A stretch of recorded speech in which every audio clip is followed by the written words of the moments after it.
आज की short analysis में हम डिस्कस करेंगे गैंसोल इंजीनियरिंग स्टॉक के ऊपर। दोस्तों ये स्टॉक अगर आप देखो तो जून 2024 से करेक्शन के अंदर चल रहा है। मोटा मोटी देखो तो दोस्तों स्टॉक ने पूरे 5 महीने करेक्शन में बिता दिए और करेक्शन में भी दोस्तों यहाँ पर दोनों तरह का करेक्शन दिया, प्राइस वाइज टाइम वाइज दोनों। पहले स्टॉक ने प्राइस वाइज करेक्शन दिया जहाँ पर ये स्टॉक काफ़ी हद तक डाउन साइड करेक्ट हुआ, फिर स्टॉक ने टाइम वाइज करेक्शन के अंदर एक साइडवे कंसोलिडेशन करी, एक स्ट्रॉन्ग बेस बनाया और अल्टीमेटली उसको ब्रेकआउट किया है।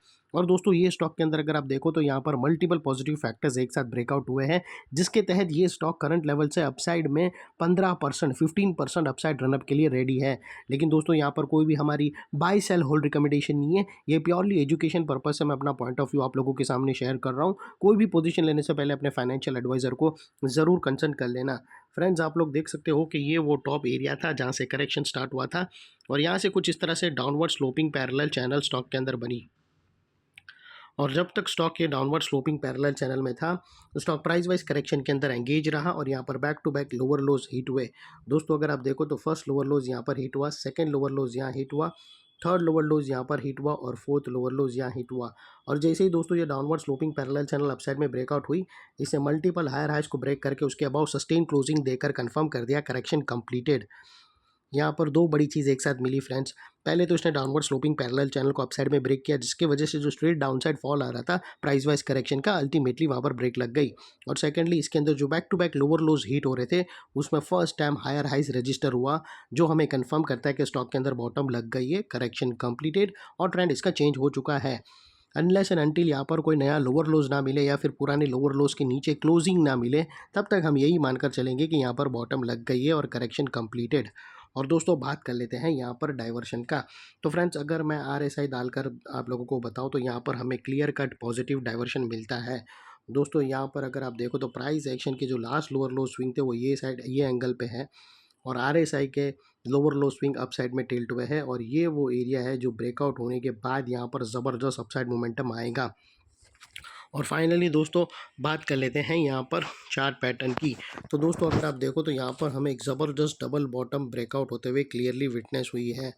और दोस्तों ये जो डबल बॉटम है दोस्तों हमें एग्जैक्टली उसने क्लोजिंग बेसिस पे हिट नहीं किया, इसने ऐसे ही डेली अगर नॉर्मल ट्रेडिंग आवर्स में इसने ऑलरेडी हाई को हिट किया है, लेकिन क्लोजिंग बेसिस पे उसने अभी तक नहीं किया है। तो हमें वेट करना है एक और कैंडल क्लोजिंग अबाउ 880 और जैसे ही दोस्तों 880 के ऊपर हमें 885 के ऊपर हमें दो कैंडल मिल गई, एक कैंडल क्लोजिंग मिल गई, तो फिर दोस्तों ये पैरेलल चैनल और इसके अंदर जो डबल बॉटम है वो कंफर्म हो जाएंगी क्लोजिंग बेसिस पे।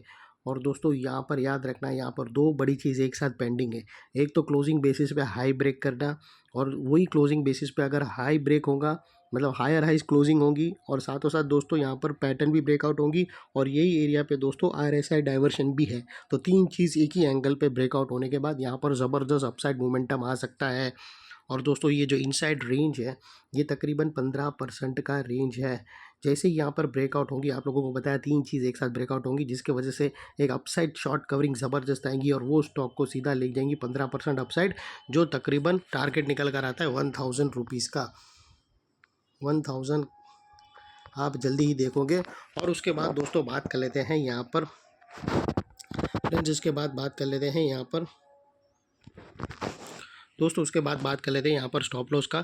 तो स्टॉप लॉस का अभी हम कंफर्म नहीं कर सकते क्योंकि अभी एक और कैंडल ब्रेकआउट बाकी है। जैसे ही दोस्तों पैरेलल चैनल के जो नेकलाइन के ऊपर क्लोजिंग मिलेंगी तो जो फर्स्ट ब्रेकआउट कैंडल है उसके लो के नीचे क्लोजिंग बेसिस पे स्टॉप लॉस रख सकते हो, या फिर दोस्तों ये जो पैरेलल ये जो चैनल है उसका जो मिड लाइन है उसका जो फर्स्ट हाफ है उसका 50% क्लोजिंग बेसिस पे रख सकते हो और वो एक इम्पॉर्टेंट सपोर्ट रहता है, उसके नीचे क्लोजिंग बेसिस पे भी रख सकते हो या फिर ATR की हेल्प ले सकते हो।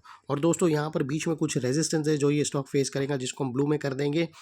और दोस्तों फाइनली नेकलाइन के पास का ये वाला एरिया बहुत ही इंपॉर्टेंट एरिया बनकर खड़ा है, क्योंकि अगर आप देखो तो मल्टीपल पॉजिटिव फैक्टर्स यहाँ पर एक्शन में आते हुए मिले हैं।